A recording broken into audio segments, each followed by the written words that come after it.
तेषां वचोनुसारमासाद श्रीमदाचार्यप्रवर्श्री पूज्यपाददेवैर्विरचितं मङ्गलं भगवान् वीरो मङ्गलं गौतमो गणी मङ्गलं कुन्दकुन्दाद्यो जैनधर्मोऽस्तु मङ्गलं सर्वमङ्गलमाङ्गल्यं सर्वकल्याणकारकं प्रधानं सर्वधर्माणां जैनं जयतुशासनं कोटिशतं द्वादश्चैव कोट्यो लक्षाणि चेत्तीर्थदिकानि चैव पञ्चाशदष्टौ च सहस्रसङ्ख्यामेतत्ततं पञ्चपदं नमामि अर्हन्तवासियत्थं गणहरदेवी गन्त्यं सौमं प्रणमामि भक्तजित्तो सुदनाणमहोविं शीर्षा इच्छामि वन्ते सुदभक्तिकाौ सगुकाौ तसालुचिन अंगो अंगो पैनीय पावणीय परमेश्वर पड़माणियो पोग गई चूलिया चेव सत्तथोई थोई धम कायम स्यानिचकालवंचेमी पूजेमी वंदामि नमः स्वामी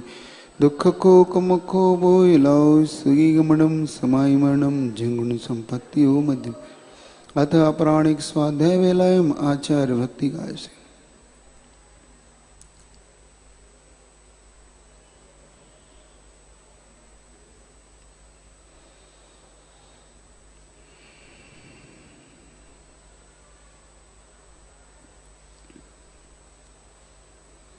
सुरजलधिपारिकेभ्यः सुपरमतिभिभावना पटुमतिभ्यः सुचरिततपोनिधिभ्यो नमो गुरुभ्यो गुणगुरुभ्यो छत्तीसगुणसमग्रे पञ्चव्याचारकरणसन्दर्शि शिष्यानुग्रहकुशले धम्मायिरे सदा वन्दे गुरुभक्तिसंयमेन तरन्ति संसारसागरं घोरं छिन्नति अट्टकमं जम्बरमरणं न पावन्ति ये नित्यं वतमन्त्रहोमनिरता ध्यानाग्निहोत्राकुल षट्कर्माभिरपास्तपोधन्दना साधुक्रिया साधव शीलप्रावर्णा गुणपर्णा चन्द्रार्जते ज्योतिका मोक्षद्वारकपाटपाटन्भटा पीडन्तु मां साधव गुरुवापान्तनो नित्यं ज्ञानदर्शननायिका चारित्राणो गंभीरा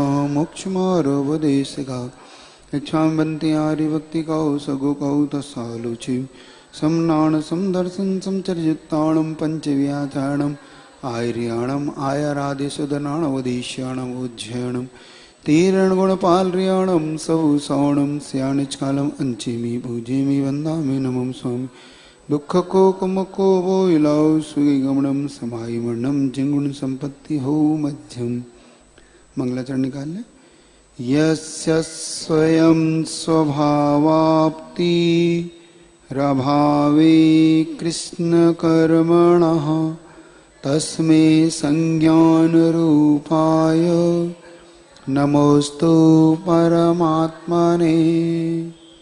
चलिए कल अपन ने एक गाथा में समझा था कि व्यक्ति पर की पीड़ा को या पर की आपत्ति को देखता है, अपनी आपत्ति को वो नहीं जानता कि आपकी भी आपके ऊपर भी आने वाली आपत्ति आप पे भी है।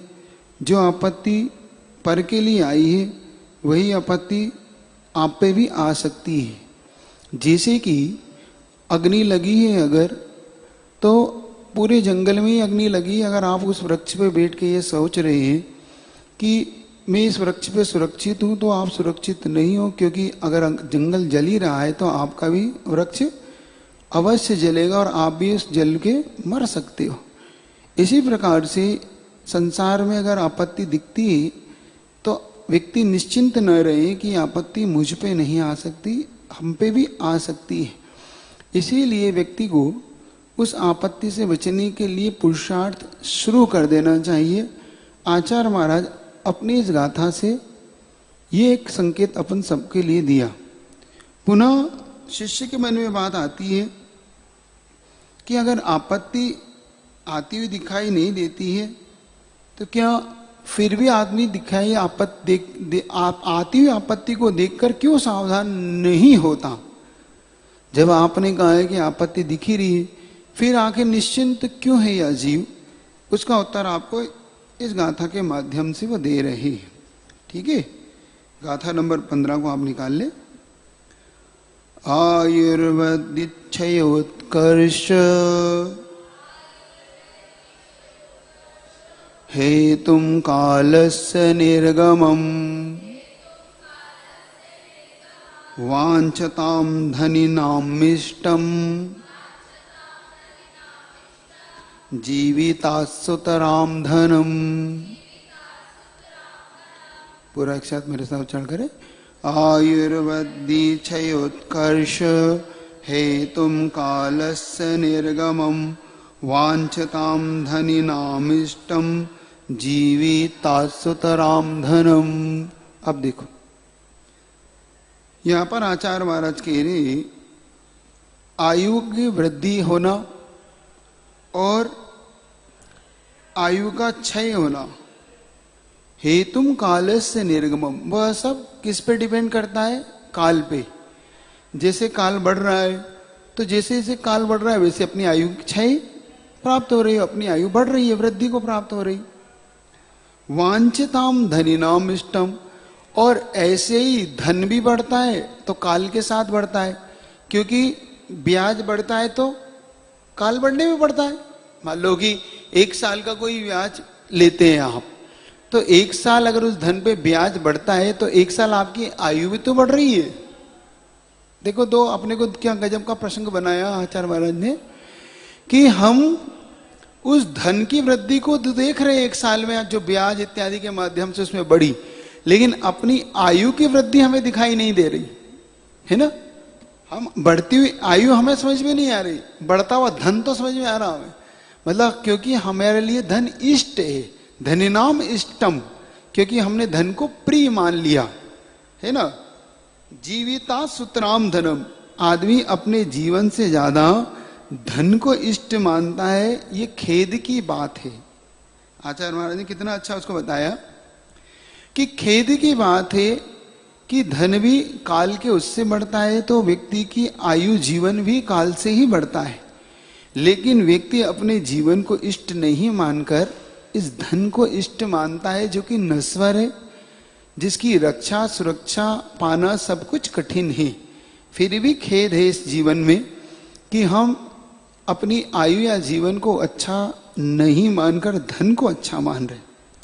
ठीक है ना। अब आपको समझ में आ गया होगा महाराज का वो दृष्टांत, याद रखना बस कि हम किसको अच्छा मान रहे हैं। हमारे लिए क्या धन अच्छा है कि अपना जीवन, क्या अच्छा है? धन। और जब जीवन चुनने का समय आए तो हमें अधिकतम लोग धन चुनते, जीवन नहीं चुनते। क्या? अधिकतम लोग धन को चुनते, जीवन नहीं चुनते। आप देखो मृत्यु भी सामने खड़ी है, फिर भी आदमी कहीं ना कहीं जाता है धन कमाने। होती कि नहीं? होता है कि नहीं? मान लो इस रोग को ही ले लो, कोरोना रोग है, तभी आदमी क्या करे भैया, जाना तो पड़ेगा। सरकार के की थक गई, क्या करें, हम तो जाएंगे ही, चोरी से जाएंगे चाहे बिना जाए, लेकिन जाएगा। क्यों? क्योंकि उसके लिए धन इष्ट है, जीवन इष्ट। 20-21 दिन तो फिर भी बहुत गुजार दिए कि चलो कोई बात नहीं, फिर आगे अब कठिन हो गया। अच्छा चलो मान लो जो व्यक्ति बहुत भाई गरीब है उसके लिए तो फिर भी ठीक है भैया महाराज क्या करें हम उससे। जो बड़े बड़े सेठ लोग हैं वो भी, उन्हें कोई दिक्कत नहीं, मान लो 1 साल भी आराम से बैठे हैं तो कोई दिक्कत नहीं, उनके लिए आराम से उनकी युक्ति से धन चल सकता है। भाई धन इतना है कि चल जाएगा, थोड़ा बिजनेस फोन पे भी हो जाएगा तो काम चल जाएगा। लेकिन वो भी धनिनाम इष्टम जीविता सुरत धनम, कि धन ही इष्ट है, वो अपने जीवन को इष्ट नहीं मान के सुतराम धनम, धन को उत्कृष्ट मान रहा है। अब इसकी वही कालस्य निर्गमम, समय व्यतीत होना, आयुर्वृद्धि क्षयोत्कर्ष, आयु के क्षय और धन की वृद्धि का हेतु कारण है। क्योंकि इधर आयु घट रही है, उधर धन बढ़ रहा है।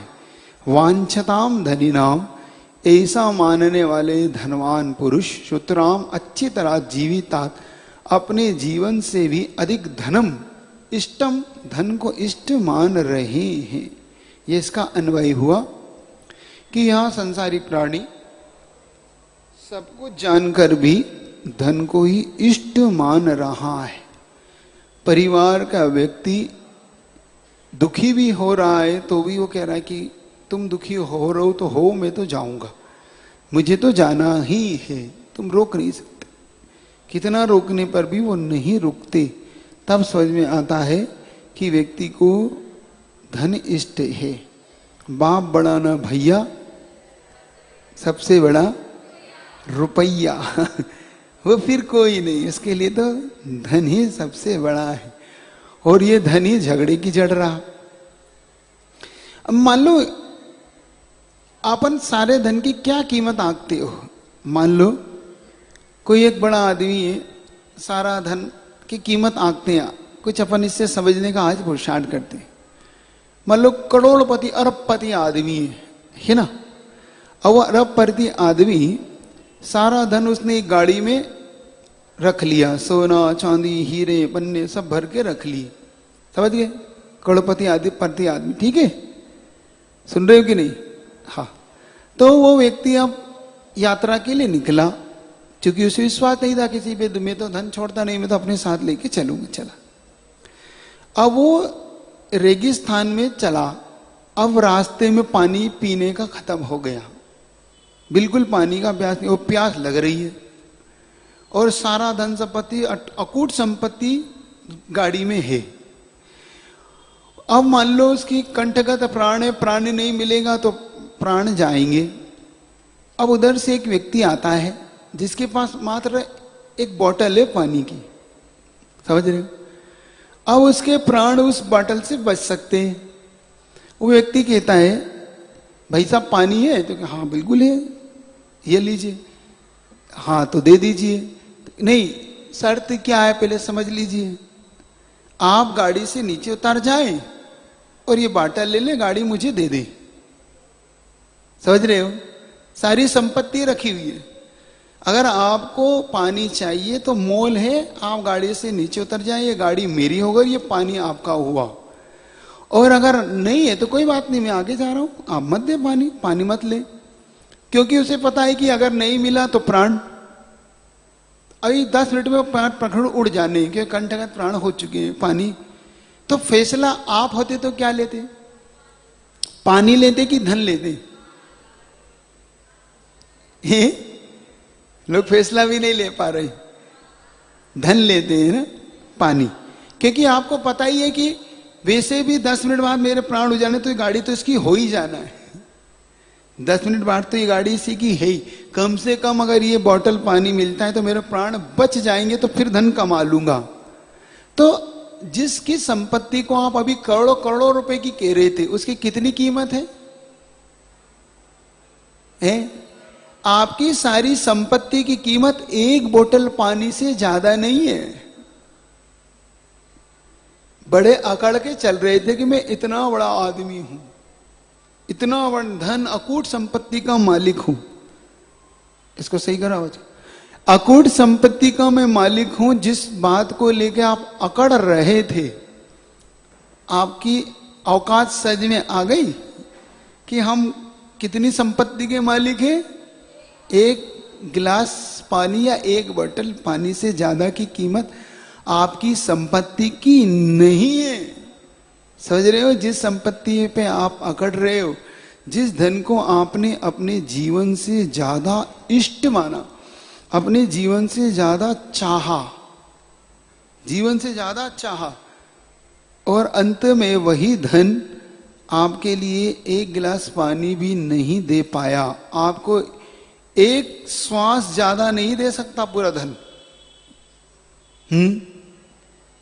आप अगर मृत्यु के मुख में हो और आपका जीवन जा रहा हो, तो डॉक्टर को वो पुत्र कहता है आप सारी संपत्ति ले ले, बस पिताजी को 1 घंटा और बचा ले, मेरी ऐसी भावना है। कोई बात, तो भी डॉक्टर सारी संपत्ति लेके भी आपके लिए 1 घंटे की श्वास नहीं दे सकता। वेंटिलेटर पे तो रख सकता है वो, लेकिन आप तो जा चुके हैं, वेंटिलेटर पे तो जा चुके हैं आप। बस कृत्रिम सांस से आपके वो चला रहा है। बस, है ना। आपकी एंजियोग्राफी होती, वो क्या बोलते हैं उसको, जिसपे वो आती है, जिसमें वो हार्ट बीट आती है ना, ईसीजी। हाँ, ईसीजी में जरूर आती रहती हो, हार्ट बीट चलती रहती है उसमें, वो नकली उसपे वेंटिलेटर पे, हाँ उसपे हार्ट मीटर उसपे लगा दिया। अब वो तो जा चुका है, अब उसमें वो अंदर से कृत्रिम सांस से बहुत चला रहा है, तो उस इसी में ऐसी लाइनें आ रही, अभी हटा दो तो सीधी लाइन कर देगा वो जो लाइन ऐसी थी सीधी कर देगा हटाते ही। तो भले ही वो इसके लिए रख ले, ध्यान रखना समय नहीं लगेगा, आपके चुटकी बजते ही निकल जाओगे।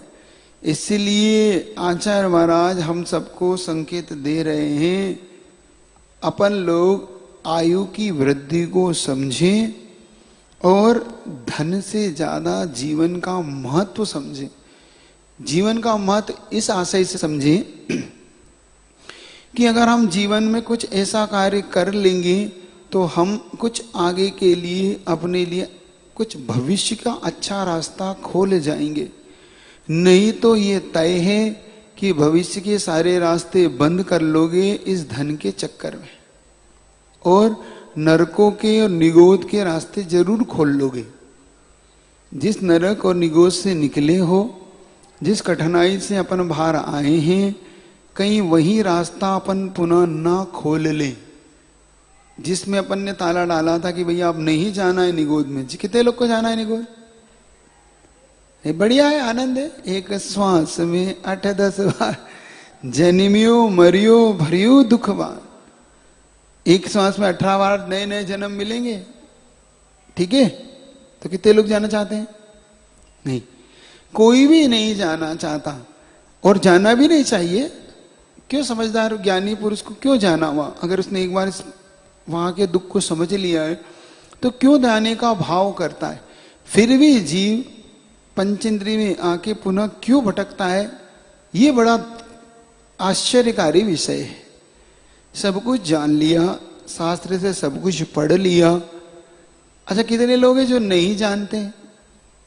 आप में से बैठे हुए कितने लोग अनजान हैं कि हम नहीं जानते महाराज निगोद के बारे में, नरक के बारे में, तिरंचु के दुखों के बारे में हम कुछ नहीं जानते महाराज। इसलिए हम अज्ञानी हैं, इसलिए हम नहीं जानते, इसलिए हम ऐसा करते। कितने लोग नहीं जानते? सभी लोग जानते हैं, मानते हैं, और बस तानते हैं। ना जानते ना मानते, तानते और अपनी अपनी तानते हैं ना, अपनी तानना समझ गए? खींचना, अपनी तानना, अपनी अपनी चलाना, जिसको अपनी भाषा में कहते हो, अपनी अपनी बात कहे जा रहे हैं, हमारी सुनी नहीं। यही यहाँ पे आचार्य महाराज कह रहे हैं कि हम सब उस धन की, हम लोभ कसाई के कारण इस धन को ही अधिक प्रिय मानते हैं। मुख्य कोई कार्य होता है तो हमारे अंदर की लोभ कसाई, लोभ कसाई हमारे लिए उस धन को इष्ट मान लेती है, और उन भोग इत्यादि पदार्थों को हम परिवार को, धन को, घर को, इन सब को हम इस सब से ऊपर मान लेते हैं। धन के लिए आदमी क्या क्या नहीं करता। एक बहुत अच्छी घटना है, रियल घटना है, भोपाल की प्राचीन प्रसिद्ध घटना है ये, कि दो भाई, सगे भाई, जिनमें काफी अच्छा स्नेह था, दोनों ही एक ही बिजनेस को किया करते थे। एक जैसा दोनों का बिजनेस था। अचानक एक भाई की एक्सीडेंट में मृत्यु हो गई। कोई बात, अब मृत्यु होने के बाद उस भाई ने अपने भतीजे को सारा सिखाया करा, सामने बिठाया, और भतीजा अपने गुणों से उस चाचा से आगे बढ़ गया। दोनों हमने दुकान सकारी करते थे, तो फिर भी भतीजे ने और अच्छी परवरिश कर लिया। अब धन बहुत ज्यादा कमा लिया, इतना धन कमा लिया कि अब चाचा से कई गुना ज्यादा आगे बढ़ गया। चाचा को इस सहन नहीं हुआ। देखो धन क्या आपत्ति का मूल कारण है, मूल कारण धन। अब वो चाचा को सहन नहीं हुआ, तो चाचा को सहन नहीं हुआ, तो एक दिन उसने उसकी मारने की सुपारी दे दी। सुपारी समझ गए? सुपारी वो नहीं पान खाने, सुपारी का मतलब उसके लिए मारने का आदेश दे दिया कि इतने रुपए आप ले लेना इसको। और वही चाचा उसको दुकान से ये कह के लेके आएंगे, चल बेटा बहुत दिन हो गए घूमने चलते हैं। और एक जहां पर छोटे पार्क होते ना, पार्क में से वो व्यक्ति पहले से ही तैयार थे। वहां पार्क में ले जाके उसने संकेत कर दिया बस यही है। उन्होंने उसे पकड़ा, पीटना शुरू कर दिया।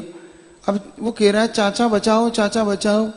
अब चाचा कहता है बहुत तुझे बहुत धन चाहिए, ले अब धन। मुझसे आगे बढ़ रहा था। चाचा आप तो पिता के तुल्य हो, चाचा आप तो पिता के तुल्य हो, ऐसा आप मत करो, ऐसा मत करो। लेकिन चाचा ने निर्दयता पूर्वक उसे मरवा दिया।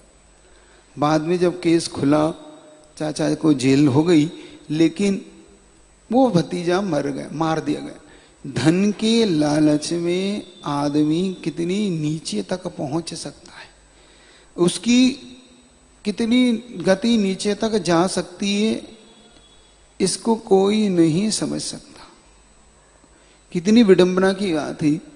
अपने ही सगे भाई के बच्चे को, अपने जिसको वो चाचा पिता तुल्य मानता था, हमेशा अच्छी हर बातें उसे बताता, पूछता था चाचा से, लेकिन उसे भी उन्होंने मरवाने में धन के लोभ के कारण कोई कसर नहीं छोड़ी। ये धन है ही ऐसा, क्या ये धन है ही ऐसा, अपने को अपने वालों से कब ये दो भागों में बंटवा देगा, सगे भाइयों को कब दीवार खड़ी करवा देगा, पिता और पुत्र में कब केस करवा देगा, ये धन पता भी नहीं पड़ने देता। सब कुछ है, पिता पुत्र में भी केस हो जाते हैं इस धन के कारण। जो पिता जिसने अपने हाथों से जिसे बड़ा किया, जिसे पैदल चलना सिखाया, बोलना सिखाया, वही लड़का पिता को चुप रहना सिखाता है। होता है ना, जिस पिता ने बोलना सिखाया, चलना सिखाया, वही अपने पिता के तो चुप बैठो, बहुत बोलते हो आप, कहने में समय नहीं लगा। तो ये सब कह रहे हैं महाराज, इसका मुख्य कोई हेतु है तो व्यक्ति अपने जीवन से ज्यादा जब धन को चाहने लग जाता है तब वो इस प्रकार से व्यतीत, तो काल व्यतीत हो रहा है, आयु बढ़ रही है, उसके साथ साथ धन से ब्याज इत्यादि से धन बढ़ रहा है। जब हमें इष्ट की चाहत होती है तो हम जीवन से ज्यादा धन को इष्ट बनाने लग जाते हैं। ये हमारी सबसे बड़ी भूल यहाँ पर आचार्य महाराज उसे बता रहे हैं। अब धन के अलावा और भी है, तो उन्होंने कहा हाँ धन के अलावा और भी ऐसी वस्तुएं हैं जब आदमी अपने आयु से, जैसे सप्ते वसन है, भोजन है, दुकान है, पद प्रतिष्ठा है, जब इनको भी विशेष मानने लग जाता है तब व्यक्ति भी अपनी आयु को नहीं समझ पाता और आयु से ज्यादा इनको मानने लग जाता है। जैसे उन्होंने दो तीन चीजें यहाँ पे खोलते हुए कही, जैसे भोजन है, तो भोजन के लोभ में भी व्यक्ति खाने पीने में भी ध्यान नहीं देता। अब जैसे ब्लड प्रेशर है अथवा शुगर है, अब देखो शुगर है होते हुए आदमी समझ रहा है, फिर भी वो खा रहा है। खाता है कि नहीं दो तो चोरी से खाता है नहीं दोगा तो चोरी से खाएगा, मित्रों के यहाँ खाएगा, लेकिन खाएगा। अब उसे पता है कि ये मेरी मौत का कारण बन सकता है, लेकिन वो कहता है मैं क्या करूं, कंट्रोल ही नहीं होता इष्ट इतना है उसे। तो भोजन पदार्थ सब कुछ पता है कि ये भोजन मुझे नुकसान देगा। बहुत से जैनियों को नहीं पता है कि खाद्य पदार्थ मांसाहारी है, नहीं पता है कि ये जितने भी हमारे साज सज्जा के समान है ये सब कहीं ना कहीं मांसाहारी, फिर भी अपनी सुंदरता को अपनी उसके दिखाने के लिए उनका उपयोग करता ही है। तो इष्ट किससे ज्यादा मान रहा है, धर्म से और धन अपने जीवन से ज्यादा इष्ट इन वस्तुओं को मान रहे हैं। अब पद प्रतिष्ठा का सवाल होता है तो देखो, भरत चक्रवर्ती जैसा समझदार छायिक सम्यक दृष्टि भी अपने चक्रवर्ती पद के लिए अपने भाई से युद्ध कर रहा है और न्यायपूर्वक तो हार चुका है। न्यायपूर्वक 3 युद्ध हुए थे, मलयुद्ध, जल युद्ध और दृष्टि युद्ध, है ना। तीनों युद्ध हुए, तीनों में बाहुबली से हार गए चक्रवर्ती भरत, और हारने के बाद अब अन्याय पे उतर आए अपनी प्रतिष्ठा के लिए कि ओहो मेरा तो चक्रवर्ती पद खत्म हो गया, मेरा तो मान ही खत्म हो गया, चला दिया चक्र को।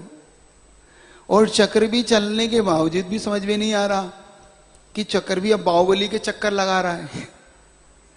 चक्र भी बाहुबली की परिक्रमा 3 परिक्रमा देके चरणों में खड़ा हो गया, अब क्या कर लोगे। इतनी भी विवेक शून्यता कि देखो, जिसमें अब ये विवेक नहीं रहा कि भाई के ऊपर चक्र नहीं चलता, किंतु फिर भी आदमी उस चक्र को चला रहा है। क्या चक्रवर्ती चला रहा है। सम्यक दृष्टि, क्षायिक सम्यक दृष्टि, तद्भव मोक्षगामी, बाहुबली भी तद्भव मोक्षगामी। पद प्रतिष्ठा के चक्कर में भाई के ऊपर भी चक्र को चलाने में उन्हें कोई भी वो नहीं है, सर्व नहीं है कि अब मैं हार तो चुका ही। अच्छा एक बात बताओ, एक बार बार चिंतन की बात आती है कि यार चक्रवर्ती हर मान लो ये भी नहीं भी कहते कि कहीं कोई बात नहीं, मुझे युद्ध नहीं करना, अपने भाई से चक्र रहे तो पड़ा रहे। जब भाई बाद में देखेंगे चक्रवर्ती भारी तो रुका था, चक्र ने ये भारी तो रुक गया था, नगर से भारी चक्र ने प्रवेश नहीं किया राज्य में, क्योंकि जब तक 6 खंड का अधिपति नहीं बनोगे वो प्रवेश नहीं। उसकी यही तो शर्त थे, और तो कोई शर्त तो थी नहीं ना। रह जाए बाहर, रह जाता क्या था, पड़ा रहता बाहर। चक्र भारी तो होता, स्थापित रह जाता, होगा हो गया, मुझे नहीं, मुझे अपने भाई से युद्ध नहीं करना भाई, मुझे क्यों युद्ध करना। और अन्याय अब हार तो चुका ही हूं, तो वन किसको जाना चाहिए था। युद्ध हारने के बाद बाहुबली को वन भेज रहे हो तो जाना किसको चाहिए था, भरत को जाना चाहिए युद्ध। अब मैं भैया मैं हार ही चुका हूं तो भाई मैं अब दीक्षा लेता हूं, और भरत घर में वैरागी। अब ऐसे हैं वैरागी, लोग कह रहे हैं घर में वैरागी, घर में वैरागी, भरत जी घर में वैरागी। तो ऐसे कैसे वैरागी कि स्वयं तो, और बाहुबली चले गए तो फिर हाँ अब ठीक है, अब चक्कर हो गया, अब अपना चक्कर चल गया, और अब चक्रवर्ती बन गए। बाद में फिर कह रहे हैं सॉरी, 1 साल बाद जाके बाहुबली से कह रहे हैं सॉरी गलती हो गई, क्षमा कर दो। तो ये क्या, तब समझ में आता है कि भैया कौन बड़ा। तो पद और प्रतिष्ठा के लिए भी आदमी अपने जीवन या अपने परिवार को भी ऊंचा नहीं मानकर उस पद प्रतिष्ठा को ऊंचा मान लेता है, और अपने वालों को ही वो नीचे गिराने में भी कोई संकोच नहीं करता। एक आती है, फिर आता है व्यापार। व्यापार के चक्कर में भी व्यक्ति अपने वालों से भी कहीं कहीं हो जाता है कि नहीं। साथ में रहने पर भी एक ही व्यापार की आपको घटना बताई थी, चाचा भतीजे की भी घटना, रियल घटना है ये। आप कभी इसका इतिहास कहीं मिले आपको तो सुनना, ये गजब का है। उस समय लगता है कि देखो दुकान के लिए, बंटवारे के लिए आदमी किस प्रकार से एक एक इंची के लिए एक दूसरे पे केस करते हैं, आधी फिट दीवार के लिए किस प्रकार से भाई भाई के लिए किस प्रकार से मृत्यु के घाट तक उतार देता है कि नहीं ये जगह मेरी, वो लड़ते हैं और एक दूसरे को। अब ये चीज समझ में नहीं आती कि इस प्रकार व्यक्ति उन चीज को इष्ट क्यों नहीं मानता जो इष्ट मानने वाली बात है, बल्कि उन्हें इष्ट क्यों मानता है जो इष्ट नहीं है। क्या उसे इष्ट क्यों नहीं मानता, ये खेद का विषय है। आचार्य महाराज यही कहते हैं, जो जीवन बहुत कीमती है उस कीमती जीवन को आदमी नहीं अपनाकर इन दूसरी वस्तुओं का जिनकी कीमत अपने जीवन से ज्यादा नहीं है उन्हें सबसे ज्यादा इष्ट मानता है। जिसे वस्तु से ज्यादा व्यक्ति की कीमत समझ में आने लग जाती है वो जीवन में सबसे अच्छा माना जाता है। अब देखना, एक घटना आपके सामने रखता हूं। एक मान लो आपके बेटे का जन्मदिन है, आपके बेटे का जन्मदिन था, 20 साल 18 साल 20 साल का वो हो गया। तो अब आपने, वो बार बार आपसे कह रहा था कि पिताजी मुझे 4 व्हीलर ला के दो, मुझे कुछ अच्छी गाड़ी ला के दो, मैं गाड़ी मेरे पास मेरी पर्सनल होना चाहिए। ठीक है, अब आपको लग गया भाई बड़ा हो ही गया है, 20 साल का हो ही रहा है, कोई बात नहीं भी ले लो इसके लिए गाड़ी। आप अभी शोरूम से गाड़ी निकाल के लाए, वो व्यक्ति गाड़ी खरीद के लाया, अब जितनी महंगी सब उतनी खरीद लो। कौन सी खरीदना है? खरीद लो कोई से खरीद लो, 50 लाख वाली खरीद लो, कोई बात नहीं। BMW खरीद लो, कोई बात नहीं। अब आप क्यों खरीदो सस्ती, जब खरीद रहे हैं अब कम से कम सपने में भी तो अच्छी खरीदो। वो भी अभी नहीं महाराज भाई, तो औकात वो भी देखने, हमें तो 2 लाख वाली खरीद दो तो वो खरीदो, ठीक है। आप भी अपने आप को क्यों कमजोर मान रहे हैं? मानो करोड़पति हो, अरबपति हो, कोई दिक्कत नहीं घर में, आपने उसके लिए खरीद ली। अब उस व्यक्ति ने खरीद ली और उसे सुबह ही जन्मदिन पे उपलक्ष्य में चाबी पकड़ा दी कि ले बेटा कोई बात नहीं, तेरा आज जन्मदिन है, ले जा, बस तेरी इच्छा पूरी हो गई, मुझे अच्छा लगा। उसने भी जन्मदिन लिया, चाबी ली और चल दिया। और उसको पिताजी ने कह दिया इसमें सारे कागजात इसमें रखें, कभी कोई बात हो जाए तो कागजात दिखा देना, क्योंकि नई गाड़ी है, हर कोई रोक सकता है, पुलिस वाला अगर रोके तो परेशान नहीं होना। उसने गाड़ी को लेके गया, और वो गाड़ी 3-4 किलोमीटर चला पाया था और डिवाइडर से टकरा गई, समझ गई, और वो गाड़ी का पूरा आगे का भाग चकनाचूर हो गया, समझ रहे हो। अब फोन आता है आपके पास कि उस गाड़ी का एक्सीडेंट हो गया। सही बताना, अंदर की बात पूछ रहा हूं। सबसे पहले आप क्या पूछते हो? गाड़ी ठीक है कि नहीं, कि बच्चा ठीक है कि नहीं? झूठ। सबसे पहले तुम्हारा होता है गाड़ी तो ठीक है, तुम्हारा ये नहीं होता बच्चा ठीक है। आपका सबसे पहले ये उस फोन पे कॉल पे होता है गाड़ी तो ठीक है ना, वो टकरा गई तो ज्यादा तो गाड़ी बिगड़ी तो नहीं। आपका ये नहीं होता कि बच्चा तो ठीक है कि नहीं। जबकि होना क्या चाहिए था? होना ये चाहिए था कि व्यक्ति ठीक है कि नहीं। गाड़ी तो छोड़ो, गाड़ी तो छोड़ो। अब देखो उस व्यक्ति ने क्या करा। जिस व्यक्ति ने उसे अपने बेटे को जब गाड़ी दी थी तो उसने कहा ये कागज इसके अंदर है। जैसे ही वो डिवाइडर से टकराई, आगे का भाग पूरा बिगड़ गया। अब वो गाड़ी, जो बेटा था वो पूरा घबरा रहा था कि अब मेरे पिताजी क्या सोचेंगे। अभी तो बिल्कुल शोरूम से निकली है, 1 घंटा नहीं हुआ और गाड़ी टकरा गई। इतना घबरा गए, इतने में पुलिस वाले वहां पर पहुंच गई। क्या गाड़ी के कागज ने डिक्की से निकाले। तो जैसे ही कागज निकाले तो कागज के पहले जो लिफाफा था उस पर लिखा हुआ था, बेटा अगर गाड़ी को कुछ हो जाए तो तू घबराना नहीं, मेरे लिए महत्वपूर्ण तू है, मेरे लिए महत्वपूर्ण ये गाड़ी नहीं है। चिंता मत करना, गाड़ी को कुछ हो जाए चलाते समय तो घबराना नहीं, गाड़ी महत्वपूर्ण तुम हो, महत्वपूर्ण ये गाड़ी नहीं है, तुम सुरक्षित रहना बस। जैसे उसने पढ़ा, अब उसके मन में पिता के प्रति कितना भाव आया होगा कि देखो पिताजी ने, हम वस्तु को महत्वपूर्ण मानते, व्यक्ति को महत्वपूर्ण नहीं मानते। हमारी सबसे बड़ी कमजोरी ये क्या, हम किसको महत्वपूर्ण मानते हैं? वस्तु को। वस्तु घूम जाए तो हमारे लिए बहुत कुछ दिक्कत होती है, व्यक्ति को कुछ हो जाए तो शायद हमारे लिए इतनी दिक्कत ना हो, बाद में होती है, एक अलग बात है। लेकिन तत्काल तो हम वस्तु को, तो एक बात ये शिक्षा ले लो कि व्यक्ति महत्वपूर्ण है, वस्तु महत्वपूर्ण नहीं है। वस्तु से ज्यादा व्यक्ति महत्वपूर्ण होता है जिसके जीवन में वह सही दिशा में होता है। एक व्यक्ति का गाड़ी से एक्सीडेंट हुआ तो उसने पार्टी दी, लोगों ने बड़ा आश्चर्य करा, कैसा व्यक्ति है, तुम एक्सीडेंट हुआ तुम्हारा और तुम पार्टी दे रहे हो।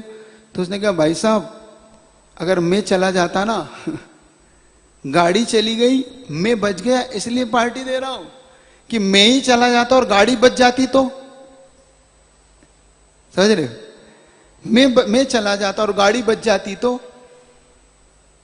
इसलिए पार्टी दे रहा हूं कि गाड़ी भले ही जाए चली जाए, लेकिन मैं सुरक्षित हूं। और मैं सुरक्षित हूं तो गाड़ी नहीं आ सकती है, और गाड़ी सुरक्षित और मैं चला जाऊं तो नहीं आ सकता है व्यक्ति। अब तो बात समझ में आ गई।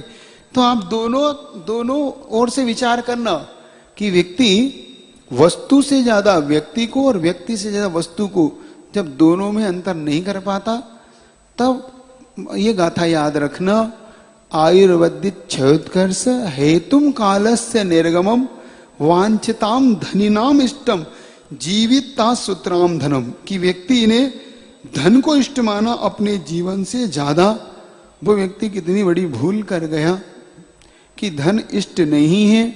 धन से ज्यादा कुछ है तो जीवन है, और जीवन अगर सही दिशा में है तो हमारे लिए धन तो कोई बड़ी बात नहीं है। तो जो व्यक्ति अपनी गरीबी से घबराते हैं, अब उन्हें किस बात का चिंतन करना है कि मेरे पास धन ना भी हो तो मेरे पास मेरा सुरक्षित जीवन है, और उसके पास धन भी है और सेठ जी का जीवन असुरक्षित है तो किस काम का। सेठ जी वेंटिलेटर पर पड़े रहे हैं तो किस काम के। सेठ जी उस धन को भोग ही नहीं पा रहे हैं तो किस काम का। जब ये बार बार आपको समझ में आएगा तो आचार्य महाराज की ये गाथा आपको समझ में आएगी कि क्या कहना वो चाह रहे हैं। महत्वपूर्ण चीज है, महत्वपूर्ण क्या होना चाहिए, व्यक्ति की वस्तु, इसमें चयन करना। आप इस बात को बार बार चिंतन करना कि आप किसको महत्व ज्यादा देते हैं, व्यक्ति को कि वस्तु को। आपको 99 पॉइंट ऐसे लोग मिलेंगे जो वस्तु को महत्व देते हैं, व्यक्ति को नहीं देते।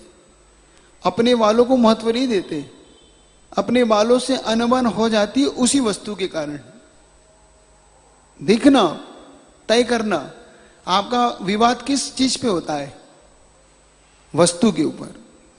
चाहे वो आपका मोबाइल हो, चाहे आपकी घर हो, दुकान हो, कपड़े हो, भोजन हो, इन छोटी छोटी चीजों पे आपका विवाद होता है अपने वाले से जो सबसे ज्यादा, जिनको आप चाहते हो। बाद में भले आप सॉरी कहते हो, बाद में आपको भले ठेस पहुंचती है, शायद मैं नहीं कहता अच्छा रहता, क्योंकि वस्तु तो खत्म हो गई। अब व्यक्ति आपसे, आपके हाथ से निकल गया। व्यक्ति का दिल आपके लिए, अब व्यक्ति के दिल में अच्छी भावनाएं नहीं बची। एक तुलसीदास जी का दुआ है ना,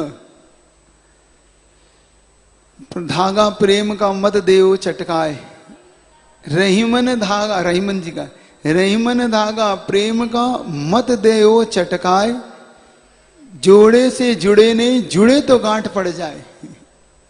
कि जो आपसी संबंध जो प्रेम के, इनको मत तोड़ो।